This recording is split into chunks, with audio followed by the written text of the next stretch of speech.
Martin and Susan's prints are bound to be on the knife. We'll have to run the tests anyway. I take it this was where the knife was from? Do you think the killer was wearing gloves?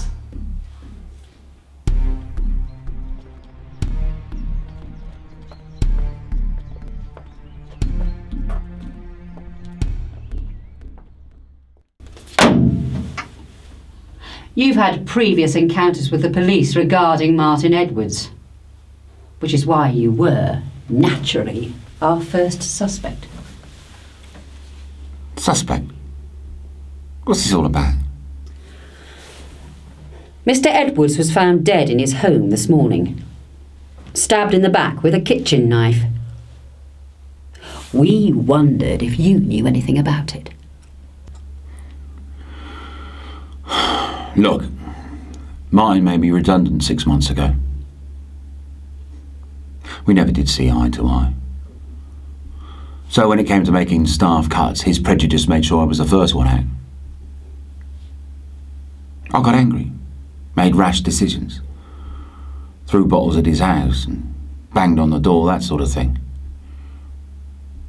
I got arrested for harassment. I've read your file. But who's to say you wouldn't do something like that again? I've learnt my lesson. I got a new job. Don't have anything to do with him now. Can you tell me where you were this morning? Around about 9 o'clock? At the offie. At 9 o'clock? Pubs don't open that early.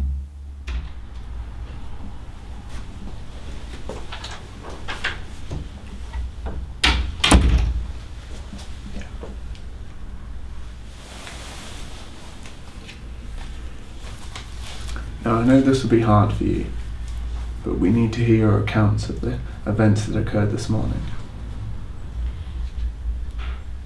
Well, I went out for a walk, like most mornings. When I came back... What time did you go for your walk, and when did you get back?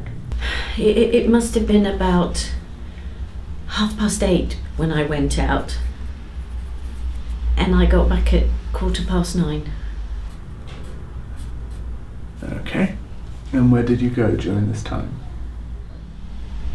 Well, I walked along Tunbridge up to the High Street and then back along Blackburn. And that took you 3/4 of an hour? Well, I saw my friend Cheryl and stopped for a chat.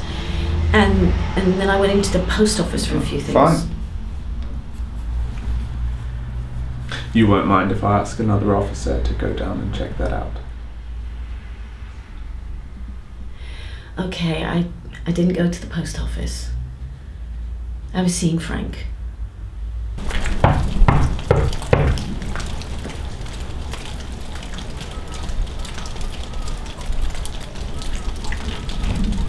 Mr. Hill? Yes? May we come in for a second? Oh, yes, of course.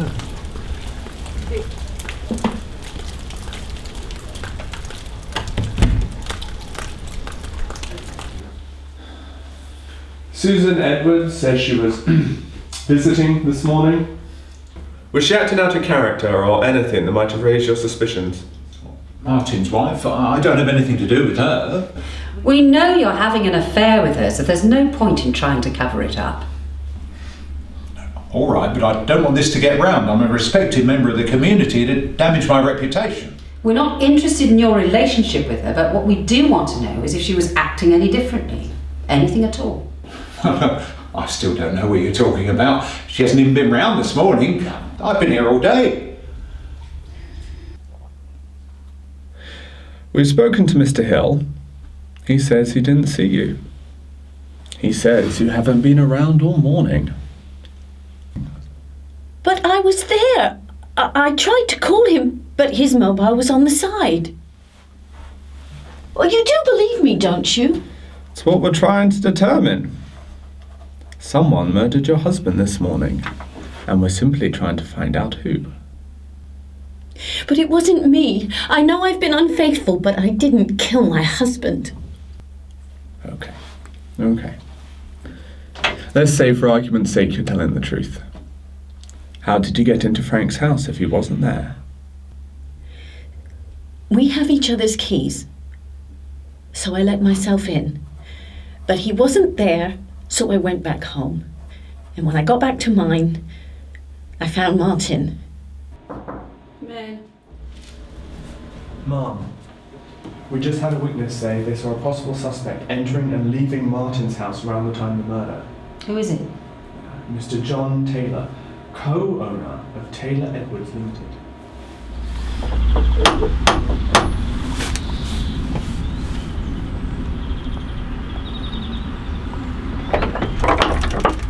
John Taylor?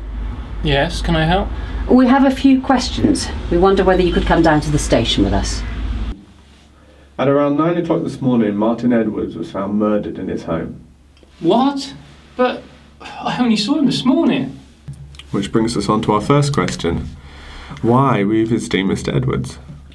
Well, it was purely business related. I co-own a woodworking business with Martin and we've been friends for years. Next month I was planning on retiring and we had an agreement that I'd keep 15% equity. But recently I discovered that Martin had been talking to another company about buying part of my share.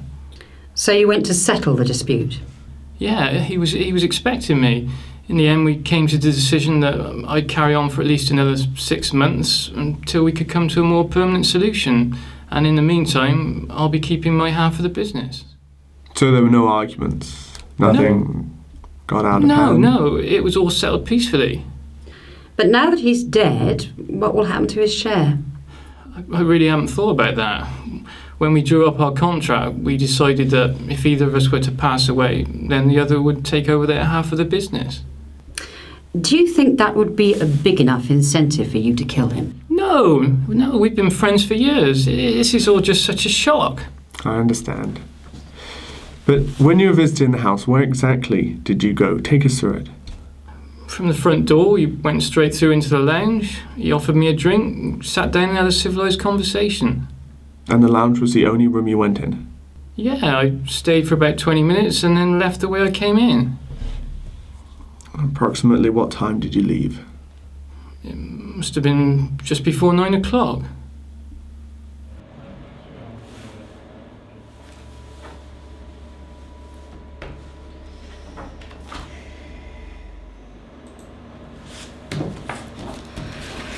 I want you to look over the evidence again, take a look at the interview recordings, and see if there's anything you can find that might help solve this case.